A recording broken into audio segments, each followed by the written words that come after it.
Welcome to the AWS Report. I'm Jeff Barr. Today I'm speaking with Michelle Munson, co-founder and CEO of Aspera. Welcome. Good morning, Jeff. So let's talk a little bit about what led you to found Aspera.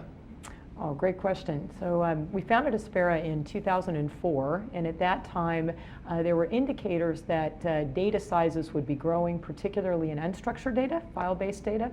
And I had also been exposed to the underlying transport problems with classical TCP, and both the growing market demand as well as my personal exposure in the technology area led me to vet out whether this would be a viable approach.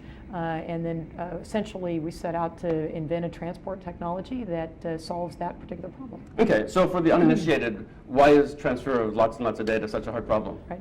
Well, there are really probably two things to think about in relation to cloud platforms. The first is just the wide area transport problem of TCP.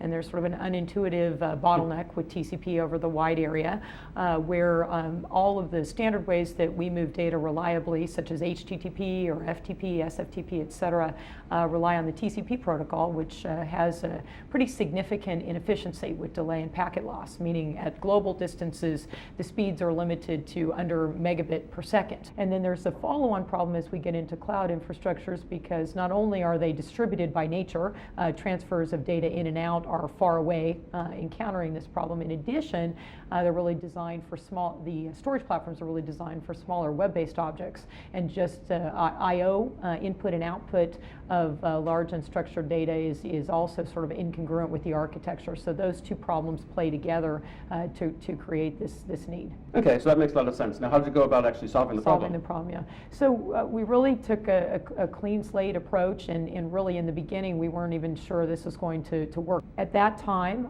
we took an approach that would allow for basically redesigning the reliability algorithm of the transport so that we separate the retransmission of data from the experience of packet loss.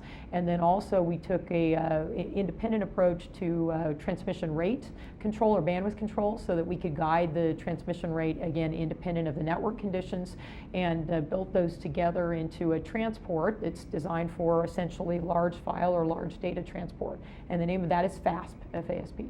Okay, so now what form does FASP actually take? Is it a product, a service, an API? Great question. So it's really both an application platform, so purely application software, as well as end user applications, client and server products that we make available from our company that implement the FASP engine.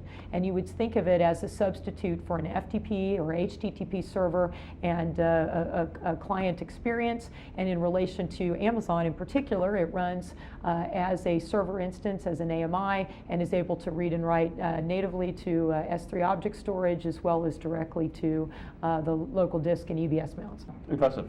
So what kind of customers are finding this useful? I think firstly, all the big data markets, and we'll start with firstly media and entertainment, digital video, life sciences, particularly next generation sequencing, DNA sequences, and then financial data, seismic data in oil and gas, and then even software for distribution at large scale. Wonderful. I've really enjoyed speaking with you and appreciate you taking the time to come talk to us. Thank you very much. It's been my pleasure. This is AWS Report, and I'm Jeff Barr.